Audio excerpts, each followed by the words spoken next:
한번 따라할까요? 구주가 나셨습니다. 예수님이 이 땅에 오셨습니다. 여러분, 우리는 예수님을 구주로 믿는 사람들입니다. 예수님을 구주로 믿는다는 것은 과거에 한 번의 구원자로 끝나는 것이 아니라 내 마음속에 구원자로 살아계시고 평생 나를 믿음의 길로 인도하셔서 구원의 길로 인도하셔서 천국으로 인도하실 것을 믿는 믿음 있는 사람들이 우리 그리스도인입니다. 성탄절은 내가 예수님을 구주로 믿을 수 있도록 그 예수님이 이 땅에 오셨고 또다시 그분이 재림하셔서 나를 이 땅에서 구원하실 것을 믿는 믿음으로 드리는 날입니다. 그럼 여러분, 오늘 여러분의 상황들이 어떠한 상황, 기뻐하고 감사할 수 있는 상황일지라도 예수 그리스도가 나의 구원자가 되고 그분이 나를 이끌어 주신다는 믿음으로 구원의 기쁨을 누리시는 여러분과 제가 되길 주의 이름으로 축원합니다. 한번 따라할까요? 메리 크리스마스, 복된 성탄절입니다. 우리 좌우에 계신 분들에게 한번 인사할까요? 메리 크리스마스, 복된 성탄절입니다. 예, 감사합니다. 여러분, 메리 크리스마스가 무슨 뜻이죠? 메리, 무슨 말입니까? 옛날에 개 이름 메리라고 많이 부르나 그런 뜻이 아닙니다. 즐거운, 복된이란 말이죠. 즐거운이란 말입니다. 크리스트는 예수 그리스도를 말하지요. 마스는 예배를 말합니다. 즐겁게 예수님이 태어난 날을 예배하며 축하하자는 날이에요. 근데 세상 사람들은 메리 크리스마스 대신에 해피 할리데이라고 말합니다. 산타가 주인이 되어버렸죠. 하지만 우리는 우리 마음속에 오직 예수 그리스도, 나의 구원자 예수 그리스도, 힘들어도 예수 그리스도, 구원자 되신 예수 그리스도가 나의 삶을 이끌어간다는 믿음으로 살아가야 되는 것이죠. 하지만 어떻습니까? 2년째 되는 코로나, 그리고 여러 상황들이 불안하고 두렵잖아요. 모든 사회 분위기가 쭉 처져 있습니다.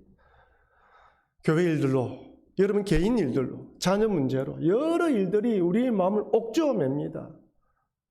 즐거운 크리스마스 성탄절 말하기에는 너무 마음이 편하지 않는 것이죠. 얼마 전만 하더라도 위드 코로나와 함께 갈 것이라 생각했는데 감염자가 수없이 늘어나니까 마음이 불안한 것입니다.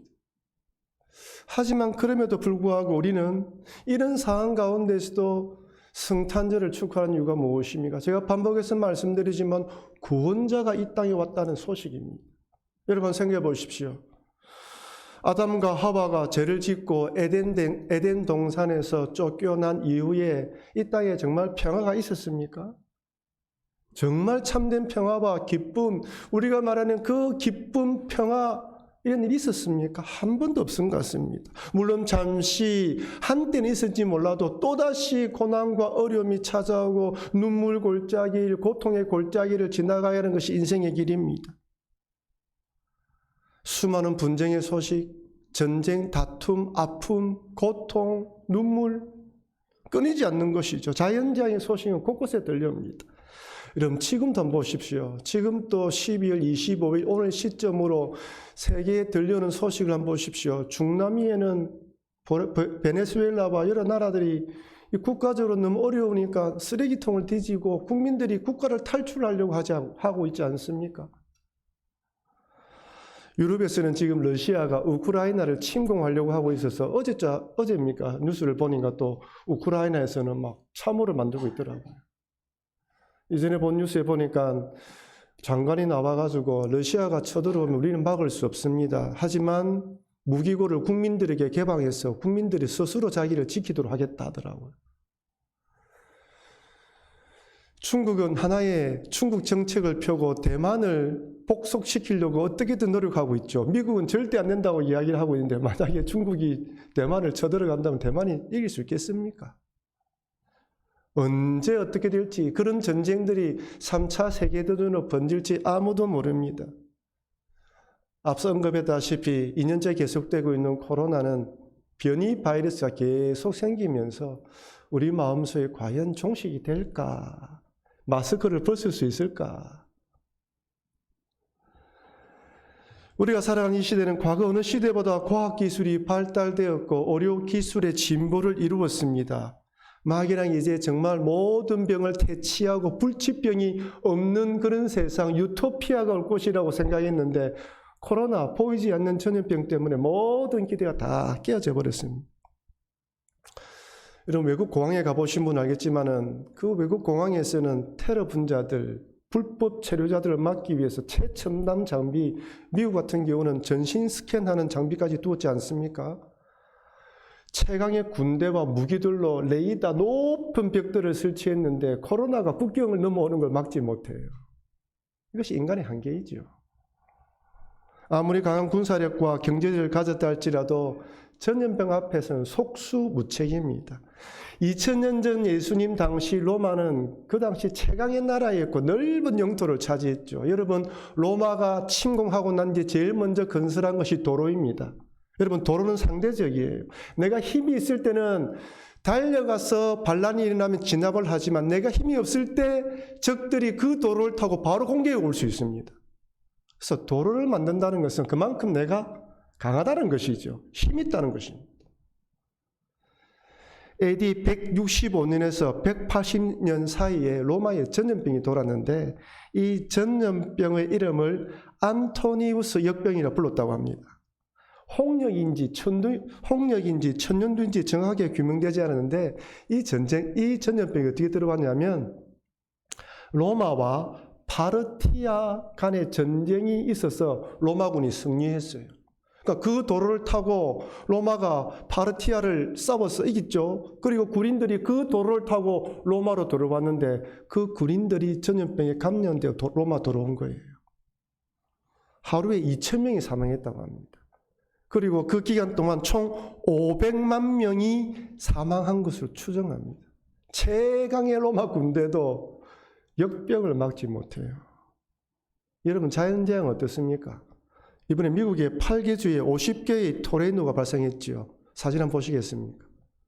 저 깜짝 놀랐습니다. 토네이도가 이렇게 강력한가? 지나가는 자리에 폐허입니다, 폐허. 최강국의 미국. 8개주에 50개의 토네이도가 동시에 발생하면서 지나가는 곳마다 초토화시켰습니다. 놀라운 거는요, 토네이도는 원래 봄에 발생한다고 합니다. 그는 겨울에 발생할 것이라 꿈에도 생각하지 못한 것이죠. 대비를 하지 못했어요. 더 문제는 여러분, 이상기후 현상으로 인해서 앞으로 이런 일이 언제 어떻게 발생할지 아무도 모른다는 것입니다. 우리는 자연재해하면 지진, 태풍만 생각하는데 기후현상이 어떻게 변할지 아무도 모르는 것이죠. 우리 인간들이 아무리 평화를 원하고 평화를 위해서 노력한다 할지라도 여러분, 좀 죄송하지만 이 땅에는 예수님이 다시 재림하시기 전까지는 우리가 원하는 평화는 오지 않을 것 같습니다. 그렇다면 우리가 절망하고 살아가야 될까요? 왜 이렇게 세상에는 평화가 오지 않는 것일까요? 그것은 바로 죄 때문입니다. 성경에서는 분명히 인간이 죄 때문에 이 모든 세상이 엉망이 되었다고 말합니다. 하나님을 주인으로 모시지 않는 죄, 창조주 하나님을 섬기지 않는 죄, 사람들은 죄라고 하면 도둑질, 강도, 범죄 행위를 말하지만 성경에서 말하는 죄는 하나님을 주인으로 모시지 않고 내가 주인 되어 살아가며 내 뜻대로 살아가고 나를 최고로 높이는 것이 죄라고 이야기를 합니다. 왜 그렇습니까? 내가 최고가 되기 위해서는 다른 사람을 경쟁자로 생각하고 눌려야 되거든요. 나를 최고로 생각하고 나를 높이려고 공명심이 있는 곳에서 항상 분쟁이 있을 수밖에 없습니다.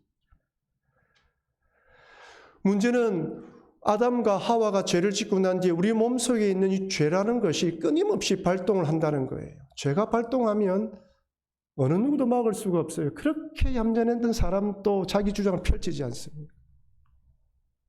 탐욕과 욕망, 시기, 질투, 미움이 한번 발동하면 그렇게 온화하고 편안한 사람도 사악한 괴물로 변합니다.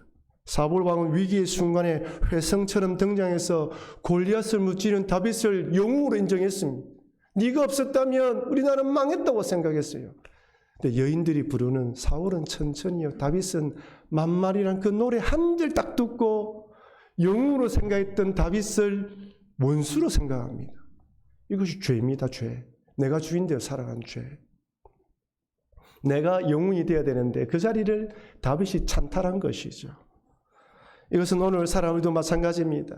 학교 다닐 때 나보다 공부 못하고 인기가 없는 친구였는데 남편 잘 만났어. 운이 좋았어. 갑자기 성공해서 동창이 나타나면 그날 밤에 집에 들어가면 잠이 오지 않습니다. 나보다 못한 친구의 자녀들이 더 잘 되는 걸 보면 집에 돌아와서 나의 자녀들을 잡습니다. 더 공부해라고. 그게 인간이에요. 저 멀리 아프리카의 가난한 자들에게 매달 얼마씩 돈을 후원하면서 그렇게 착한 천사와 같은 사람인데 경쟁관계에 있는 직장 동료가 자기보다 더 인정받으면 열불이 올라옵니다. 한순간에 천사에서 악마로 바뀌는 거예요. 여러분, 제가 누구 이야기하고, 죄 이야기하고 있어요. 여러분들의 이야기입니다. 신문이나 뉴스에 보면서 어떻게 사람이 저럴 수 있을까?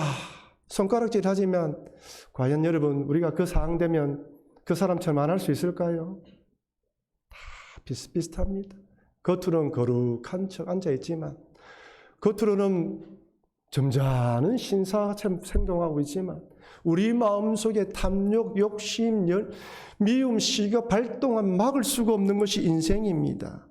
왜 그렇습니까? 하나님을 주인으로 섬기지 않는 인생이 이렇게 살아가기 때문이죠. 하나님을 주인으로 섬기지 않는 죄의 문제가 해결되지 않으면 절대로 이 세상은 평화가 오지 않습니다. 여러분의 가정에 예수 그리스도가 주인이며 하나님이 주인이 되지 않으면 그 가정에 평화를 되지 않습니다. 아내와 남편이 서로 기득권을 잡기 위해 싸웁니다. 자녀들은 부모의 말씀을 듣지 않아요. 교회 안에 예수 그리스도가 주인이고 하나님이 주인이 되면 절대 평화가 찾아오지 않습니다. 우리는 그 평화를 누리기 위하여 끊임없이 나는 죽고 예수로 살아가는 인생임을 고백하는 것입니다. 성탄절이 바로 그런 날이죠. 나의 주인은, 따라합시다. 나의 주인은 예수 그리스도입니다. 내가 섬기는 분은 하나님이십니다. 그것을 끊임없이 고백하는 거예요. 주일마다 예배 드리면서 여러분이 개인적으로 기도하면서 나의 주인은 예수 그리스도다. 왜냐? 이 세상 끊임없이 내가 주인대로 살아가라고 하거든요. 끊임없이 영적 전쟁을 벌이는 것입니다. 엎드려 예배 드리면서 나의 주님은 예수 그리스도시다. 하나님이시다 고백하면서 그의 뜻대로 사랑을 몸부림치는 것이 우리 인생이죠. 쉽습니까? 어렵습니까? 어려워요. 목사도 어렵습니다. 너무너무 힘들어요. 제 안에 끓어오르는 욕망, 여러 가지 생각들. 여러분도 마찬가지 직장 생활하고 살아 얼마나 힘듭니까? 그러니까 세상 살아기가 우리의 인생의 즐거이죠. 그런데 이런 세상을 아시는 하나님께서 내버려 두시지 않고 하나님의 아들을 보내주셨죠. 누가복음 2장 10절 말씀 우리 같이 한번 읽어보겠습니다. 누가복음 2장 10절입니다. 천사가 이르되 무서워하지 말라. 보라, 내가 온 백성에게 미칠 큰 기쁨의 좋은 소식을 너희에게 전하노라. 아멘입니다. 여러분, 천사가 너무나 기쁜 거예요. 예수님이 탄생한 그날 온 세상에 하나님의 계획, 창조부터 영원까지 준비되어 있던 그 구원자에 대한 계획, 그 구원자가 이 땅에 태어났다는 복된 소식을 전하기 위해 천사가 목자에게 이 말씀을 전했는데 내용이 내가 온 백성에게 미칠 큰 기쁨의 좋은 소식입니다. 여기 큰 기쁨의 좋은 소식이 바로 복음이에요. 복음. 헬라어로 유앙겔리조마이인데 이 말은, 이 복음이란 말은 그 당시에 로마 황제에게만 사용되었다고 합니다. 무슨 말입니까? 로마 황제에 관한 모든 소식은 복된 소식이라는 거예요. 왜 그럴까요? 로마 황제의 군대가 다른 나라를 쳐들어가서 승리했다. 무슨 말입니까? 조공을 많이 받아온다는 거예요. 그러면 로마 시민들은 좋은 일입니다. 남의 것을 빼앗아와서 나눠주니까. 황제가 저기 했다. 황제의 생일날이다. 그러면 황제가 백성들에게 돈을 주고 떡을 나눠주었습니다. 빵을 나눠주었습니다. 그러니까 황제에 관한 소식은, 황제에 관한 소식이 들려면 뭔가 먹을 것이 생기는 거예요. 복된 소식입니다. 그런데 누가는 의도적으로 큰 기쁨의 좋은 소식, 복음이란 이 단어를 누구에게 사용합니까? 예수 그리스도에 사용하고 있습니다.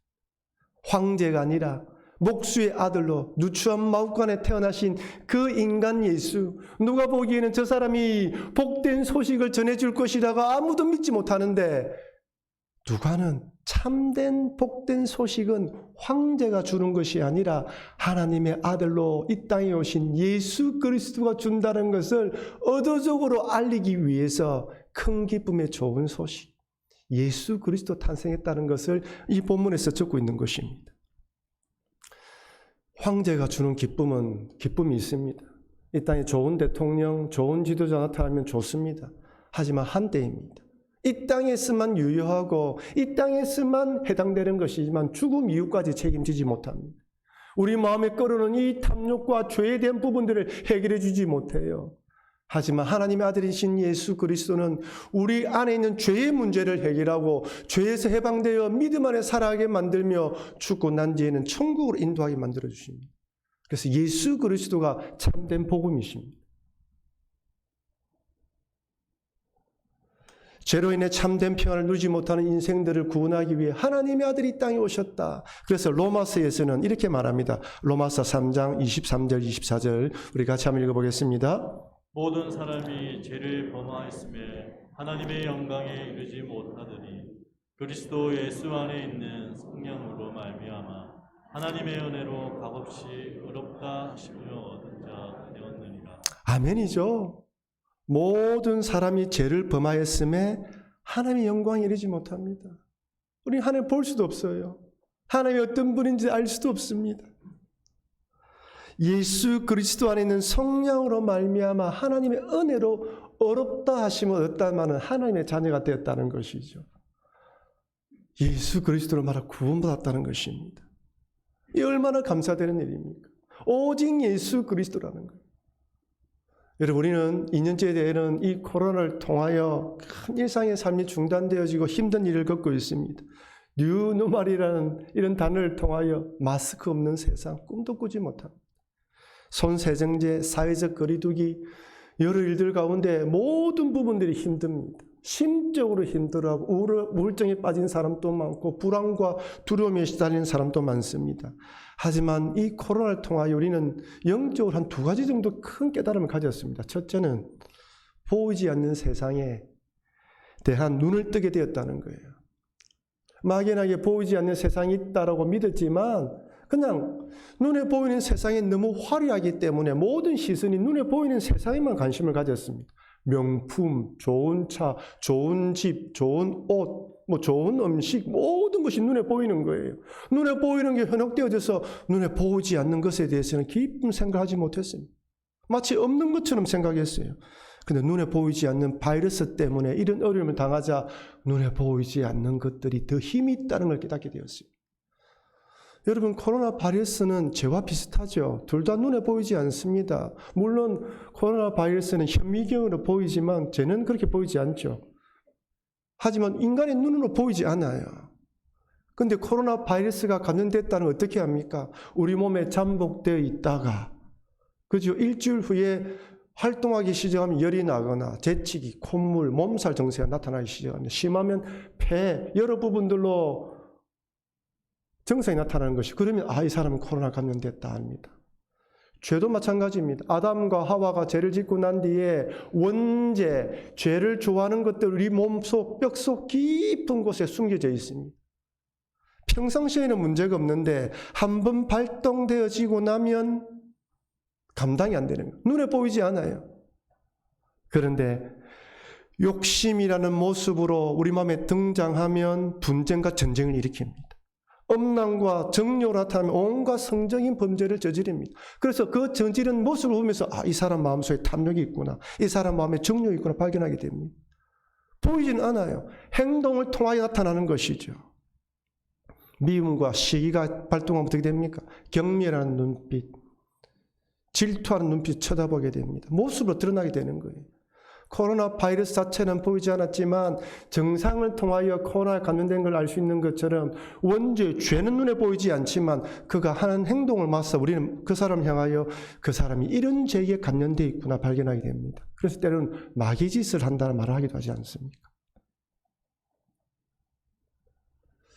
이처럼 코로나를 통해서 보이지 않는 세상이 있다는 걸 발견하게 되면서 보이지 않는 것이 무섭다는 걸 배우게 되었습니다.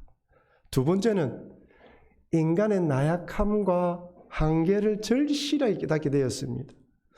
코로나가 발생하기 전까지만 하더라도 사람들은 막연하게 미래에 대한 희망을 가졌어요. 왜? 과학기술이 발달되어서 저 화성까지 지금 기지를 만들고 사람이 살 수 있다고 보고를 하지요. AI 발견되어지고 뭐 자율자동차 만들어진다니까 뭔가 모르게 이젠 이 땅이 유토피아가 될 것 같은 거예요. 인공 장기가 개발되어져서 이제는 뭐 장기가 이상하면 새로운 장기로 교체하면 된다.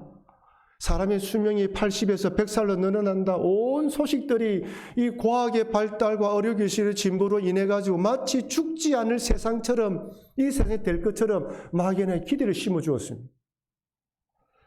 근데 코로나 바이러스 딱 등장하면서 백신도 안전하지 못하고 치료제도 개발되지 않고 항상 먼저 변이 바이러스 먼저 등장합니다.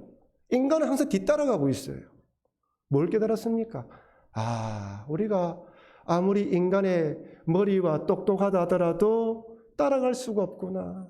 앞으로 어떤 전염병, 어떤 질병이 나온다 하더라도 우리 인간은 극복할 수 없구나. 마음속에 절망 내지는 우리 힘으로 안 된다는 것을 절실하게 깨닫게 되었습니다. 근데 영적으로 좋은 것이 무엇입니까? 그래서 우리 구원자가 필요하다는 거예요. 끊임없이 구원자가 필요하다는 것입니다. 아무리 세상이 좋아져도 아무리 과학이 발달되어도 우리 인간의 힘으로 이 땅에 유토피아를 만들 수가 없습니다. 그래서 이런 세상을 구원하기 위해 하나님께서 독생자를 보내주셨죠. 우리 너무나 잘 아는 말씀입니다. 요한복음 3장 16절 17절 말씀 같이 읽어보겠습니다.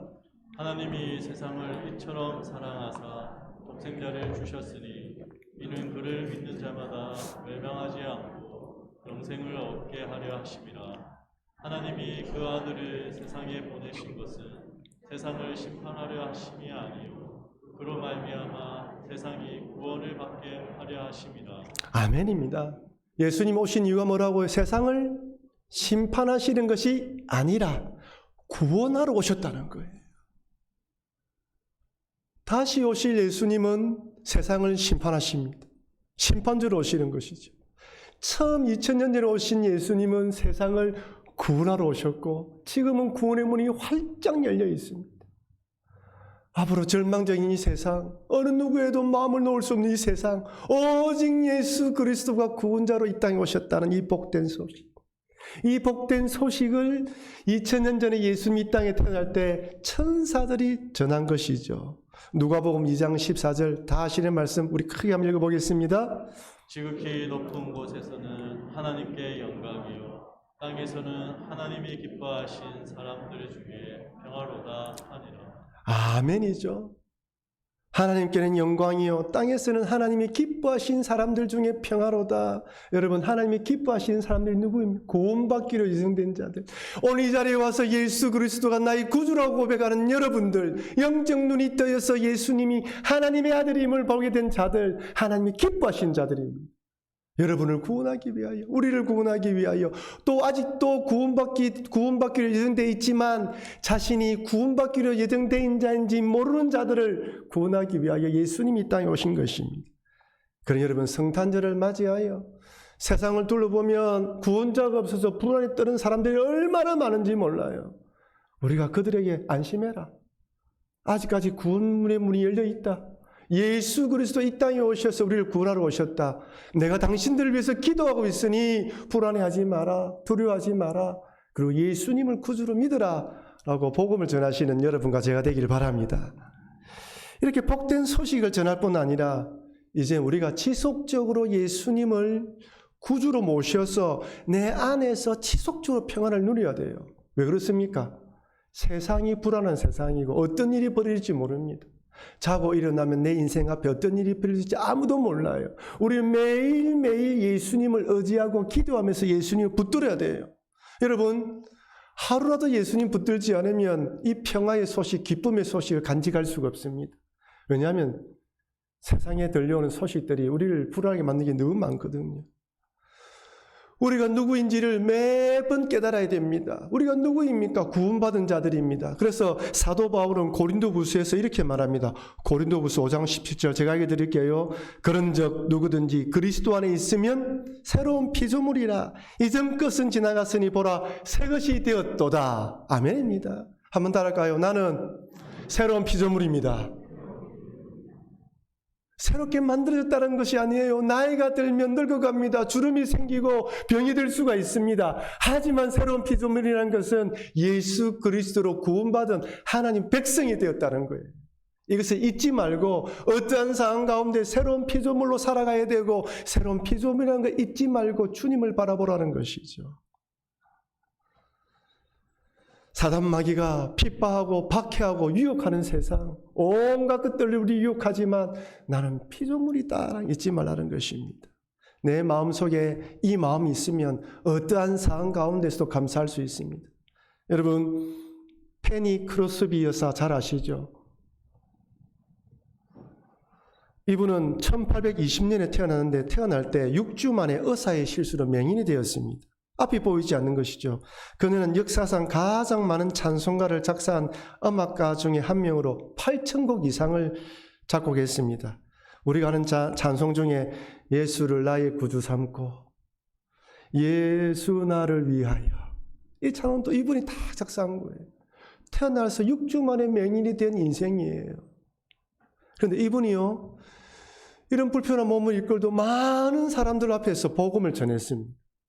많은 사람이 예수께로 돌아오고 평생에 많은 찬송가를 지었어요. 우리가 잘 아는 찬송가 384장 가사 이렇습니다. 나의 갈 길 다 가도록 예수 인도하시니 내 주 안에 있는 긍휼 어찌 의심하리요. 믿음으로 사는 자는 하늘 위로 받겠네. 무슨 일을 만나든지 만사형통하리라. 누가 지었다고요? 태어나서 6주 만에 맹인이 된 이분이 지은 거예요. 우리 한번 불러볼까요? 반주 없이 한번 불러볼까요? 우리 김동희 선 천천히 해주십시오.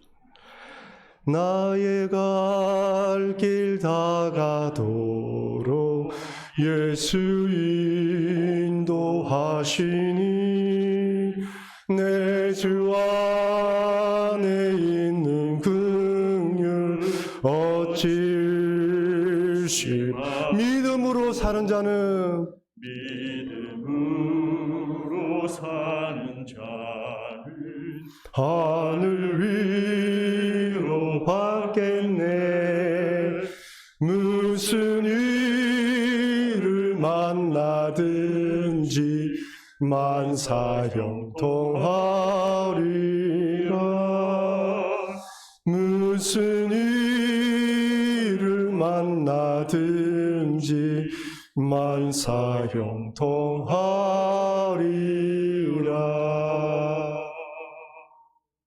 여러분, 여기 만사형통한다는 것은 세상 사람들이 말하는 것처럼 모든 일이 잘 풀린다는 것이 아닙니다.